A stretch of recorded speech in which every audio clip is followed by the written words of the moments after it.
দর্শক এখানে এত ভিড় কেন হঠাৎ দেখতে হবে তো। এই বাছুরটা ঘিরে মনে হচ্ছে ভিড়।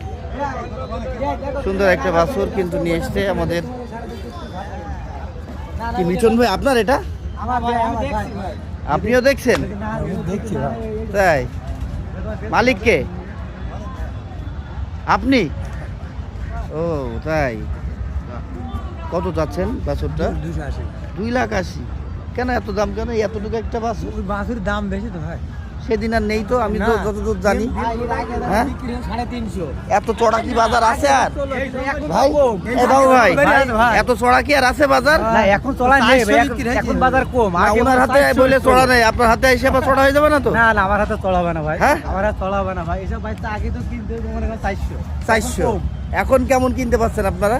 এখন 200 উপর 250 দাম মনে করেন। 250 পড়বে। 250 পড়ে যাবে তাহলে তো ভাই। 2,80,000 খারাপ দাম চাইনি। সস্তা ভাই। হ্যাঁ ভাই বেশি ফারাকে দাম তো গরু মনে করেন 250 তে বেচতে হয়। গরুর হ্যাঁ। দাম মনে করেন 2,80,000। এত ও, 3 লাখ 3.5 লাখ দাম হবে না ভাই।